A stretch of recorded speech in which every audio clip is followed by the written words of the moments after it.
mengingatkan saja ya, kalau kalian tuh pemula, jangan sampai kalian tuh terjebak di situasi atau pilihan yang membuat kalian tuh ingin jadi scalper ya, yang berujung gampang hilang arah ya. Welcome back Garasi Biru Channel.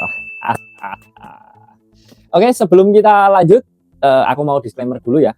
Ya, semua yang aku bahas di videoku kali ini tuh murni berdasarkan pengalaman dan opini pribadiku sebagai kolektor pemula di dunia 1:64 ya. Tidak ada niat untuk menyudutkan atau menyerang atau merendahkan pihak manapun ya, baik itu kolektor atau reseller atau scalper atau maupun pelaku pasar hingga lainnya ya.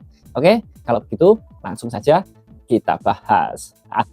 Jadi istilah seperti scalper atau collectible di sini tuh hanya sebagai fenomena yang sering terjadi di komunitas, bukan untuk menghakimi atau menekan individu tertentu. Setiap orang tuh punya cara masing-masing dalam menikmati hobi ini, dan aku tuh sangat menghargai itu semua ya. Jadi tonton dengan bijak, ambil sisi positifnya ya, dan tetap jaga suasana komunitas dan jangan bikin ribut ya. Oke, tonton sampai habis kalau kalian pemula. Memang benar sih ya, untung gede di roda panas itu cuma sekedar momen gitu loh ya. Kayak begitu sebuah mobil misalnya jenis GDM atau rilisan Porsche yang lagi naik daun, harganya tuh bisa kayak bisa terbang atau tergoreng tinggi. Tapi begitu rilis recolor atau model yang baru yang lebih keren keluar, harganya tuh tadinya selangit langsung bisa tiarap. Tapi kalau kalian tetap di jalur kolektor, kalian tuh bakalan dapat keuntungan yang nggak bisa dibeli pakai cuan. Kira-kira apa alasannya kenapa aku merasa plong ketika aku jadi kolektor yang adem seperti ini ya?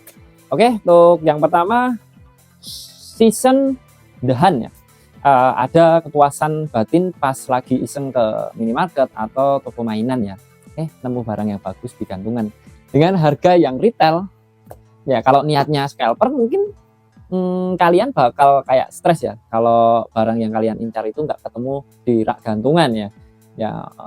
Terus apalagi kalau kalian keduluan sama orangnya pun ada di depan mata kalian, berapa stresnya kalian ya melihat itu di depan mata. Ini semua tuh fakta di lapangan tuh seperti itu ya. Dan ini semua tuh aku sudah mengalaminya dan aku lihat di depanku sendiri dan aku merasa sedih ya di momen itu. Di sisi lain, kalian tuh juga bakal terbebas dari drama-drama komunitas, atau kalian pasti tahu sendirilah gimana sentimen kolektor ke scalper di grup-grup yang kalian ikuti ya. Ya, jadi kolektor tuh bikin kalian tuh lebih dihargai dan punya banyak teman ya buat barteran atau mungkin sekedar sharing ya, bukan sekedar transaksional ya. Kalau kalian jadi kolektor, kalian tuh juga bakalan ngerasa happy gitu loh, nggak ada tekanan buat kayak ngeluarin dari cardnya gitu loh teman-teman. Jadi kalian tuh bisa ngelus itu card, terus kalian masukkan ke diorama ya. Kalau scalper tuh cuma bisa lihat di barang di dalam plastik karena takut harganya tuh turun kalau kemasannya sudah dibuka, apalagi kemasannya lecek ya. Memang ya kalau paling bener tuh koleksi ini tuh buat healing ya, bukan buat pusing. Lagian investasi terbaik itu kayak kalau kalian mau cari investasi terbaik di dunia roda panas ini, itu tuh bukan soal harga jual lagi, tapi soal kenangan atau rasa senang pas kalian tuh punya mobil impian waktu kecil yang belum pernah kebeli. Nah, itu tuh termasuk investasi terbaik menurutku ya, karena kalian kayak punya momen yang kalian tidak bisa lupakan ya saat kalian mendapat suatu castingan itu ya. Nah, ini sangat penting ya. Kalau kalian pemula yang baru masuk grup, pasti kalian tuh akan menemui istilah-istilah yang jarang kalian dengar ya. Ya kayak seperti yang aku bahas sekarang ini ya, seperti scalper atau collectible. Bagi yang belum tahu, ya mari kita bahas. Ya, istilah collectible atau koleksi detail dalam bahasa Jawanya seperti itu teman-teman. Ya memang ya, jebakan Batman tuh paling maut di dunia roda panas ini ya. Ya niat awal tuh beli buat koleksi, pas lihat harga pasar yang melambung tinggi, jiwa dengan meronta-rontanya tuh akan, wah ini potensi nih, bakalan cuan besar nih. Ya jiwa-jiwa scalper Anda akan meronta-ronta ya. Dan akhirnya kalian terjebak jadi scalper dadakan. Tapi jangan salah, nanti di ujung perjalanan kalian bakal menjadi scalper yang malah blunder. Yang begini itu biasanya siklus tragedi kolektor yang sering terjadi. Jadi aku udah mengingatkan kalian ya. Untuk yang berikutnya aku mau jelasin ya, biar kalian nggak terjebak jadi kolektor ketika kalian belum merasa siap menjadi kolektor ya. Jadi hal-hal ini tuh sering terjadi ya, kalian bisa blunder ya. Oke, untuk yang pertama, fase FOMO, fear of missing out. Nah, ini tuh sering aku bicarakan dan sering aku bahas di kontenku yang sebelum-sebelumnya ya. Dan aku tuh tujuan ngomong ini tuh supaya kalian tuh juga jangan sampai terjebak gitu loh. Ya kalau emang kalian udah niat buat jadi kolektor, silahkan ya, itu pilihan di masing-masing kalian. Nah kalau kalian lihat di grup-grup ya, banyak yang posting satu model ya, misalnya kayak Nissan Sekelen atau Porsche 911 yang seri terbaru, harganya tuh kayak di marketplace tuh mulai naik 3-5 kali lipat ya dari harga gantungan ya. Ya kalian bakalan panik ya, takut nggak punya, akhirnya kalian beli secara random dengan harapan ya satu buat dipajang, ya sisanya buat dijual balik ya kalau laku. Untuk yang kedua, fase nyampah atau holding. Karena kalian nafsu pengen cuan yang besar ya, kalian borong semua itu model yang sama ya, pokoknya kalian main serok al gitu ya, dengan konsekuensi dompet kalian yang terkuras ya. Tapi hati tenang karena merasa punya aset ya, yang bakalan naik terus di koleksi kalian ya. Jadi di momen ini tuh kalian tuh sudah bertransformasi jadi scalper dadakan ya, kalau kalian menggunakan cara ini ya. Yang ketiga, fase blunder. Ini tuh momen paling pahit ya. Ada beberapa faktor yang bikin rencana cuan kalian tuh bakalan berantakan. Apa saja yang bikin rencana cuan kalian berantakan? Oke, kita bahas. Ya, karena restock massal itu adalah faktor utama yang bikin rencana cuan kalian berantakan ya. Hati-hati ya kalian. Tiba-tiba toko retail, Indomaret, Alfamart atau gantungan mall ya dan sebagainya masuk barang yang sama dalam jumlah yang besar dan harganya pun langsung anjlok. Ketika kalian langsung, apa aku pensi aja ya? Apa aku tag al saja ya? Fase bosan massal. Nah, jadi kalian tuh bakal menemui momen kayak merasa pengen pindah model gitu ya. Kayak misal kalian dari JDM pindah ke Eropa. Nah, di situ tuh kalian bingung, padahal kalian udah kayak punya stok timbunan tuh yang cukup menumpuk ya, dan alias barang yang nggak laku ya, kecuali kalian jual rugi ya. Dan itu akibat dari blunder saat kalian jadi kolektor ya. Uang kalian mati, model yang harusnya bisa buat beli super tracer Han yang kalian idam-idamkan malah nyangkut di puluhan gantungan yang model biasa ya, yang harganya stagnan atau bakalan turun. Dan apa yang terjadi ya, rumah jadi kayak seperti gudang rasanya ya. Nah, kayak kamar penuh kerdus, ini barang yang sama tapi nggak ada kepuasan secara visual karena nggak dipajang, kalian simpan ya supaya karetnya tetap masih bagus, jadi nggak bisa nikmatin kan kalian ya. Jadi kayak kehilangan joy gitu loh. Setiap lihat barang itu tuh yang diingat tuh bukan kerennya ya, tapi kapan ya ini bisa laku ya. Hobi itu kayak berubah jadi kayak beban. Buar. Mental kalian sudah kena guys. Oke.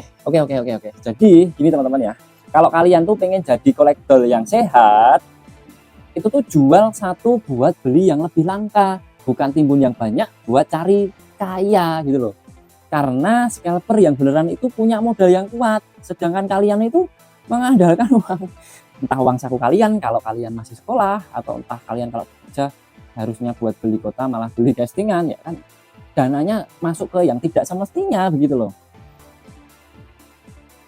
Nyesek nggak kalau kayak gitu, malah bikin pusing kan. Ya udah gini ya, kalau udah terlanjur kalian aku bantu ya, kasih tip gimana cara cuci gudang koleksi yang nyangkut tanpa harus rugi-rugi banget. Tapi bentar, kayaknya kalian harus, nah hal ini tuh sudah aku bahas ya di video sebelumnya, kalian bisa cek di videoku yang sebelumnya, dan hal ini tuh sudah aku bahas ya, silahkan kalian cek sendiri dan kalian tonton sampai habis ya. Nah, di situasi seperti ini pasti kalian sempat berpikir juga, bukankah semua orang koleksi itu berangkat dari low budget menjadi besar dengan cara kolektor ya, dan kayak kita nukarin koleksi kita untuk mencapai target yang kita mau ya. Kalau kalian berpikir seperti itu menarik juga ya, dan aku setuju kalau kalian berpikir seperti itu, karena hampir semua kolektor kelas kakap yang koleksinya sekarang tuh jadi luar biasa, dulunya tuh pasti melewati fase-fase kolektor sebagai strategi bertahan hidup di hobinya masing-masing ya. Bisa dibilang kolektor itu adalah salah satu cara subsidi silang ya. Nah, memang sulit kalau cuman mengandalkan gaji atau uang yang murni buat ngejar barang-barang yang kayak high end seperti Super Tracer, Han, STH atau RLC ya, Redline Club. Strategi paling logis ya memang beli murah di gantungan, jual mahal di market. Itu untungnya buat beli kaos bisa sih. Nggak cuman castingan yang kalian mau sih. Jadi ketika kalian itu dapat untung dari jualan castingan itu, untungnya jangan dibelikan cilok guys. Ya dikumpulin dulu buat beli satu barang impian sampai tercapai gitu loh, yang mungkin ya harganya sampai jutaan ya nggak masalah, kalian harus bersabar ya, intinya itu. Nggak habis pikir. Dan apa yang terjadi, kalian bakalan lost fokus ya, terlalu asik dagang sampai kayak lupa ya kalau niat awalnya itu ini tuh mau punya koleksi impian ya, malah jadi ribet, packing lah, yang kirim-kirim lah, yang barangnya rusak lah, yang pengirimannya hancur, kartnya remuk. Lalu gimana caranya koleksi itu biar tetap bisa besar? Kalau kalian tuh masih tetap pakai jalur ini buat membesarkan koleksi kalian tanpa terjebak jadi scalper yang bakalan dibenci atau rugi bandar, nah coba aku kasih rumus buat kalian ya. Rule yang pertama, ya, rule of three ya. Beli 3 pieces kalau kalian nemu barang bagus di gantungan ya. Satu buat di keep atau dikoleksi, satu buat di loss, dimainin atau difoto supaya kalian tetap happy ya. Dan satu buat dijual atau buat dibarter. Kalau nggak bisa dijual, kalian barterkan sampai ketemu barang yang kalian incar ya.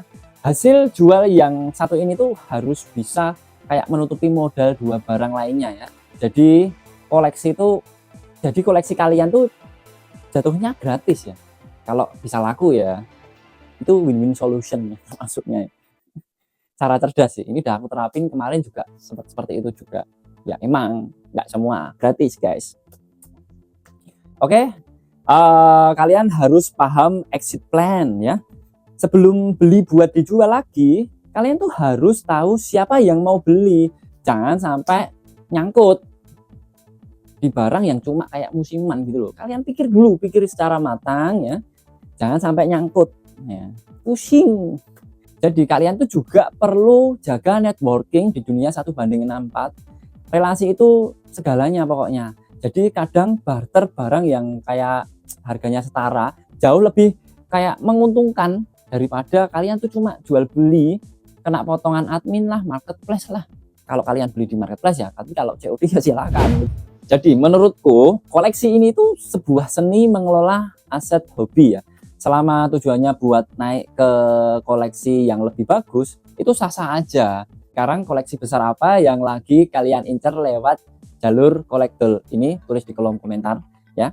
Salam diecast antusias, semoga kalian makin kece koleksinya. Bye.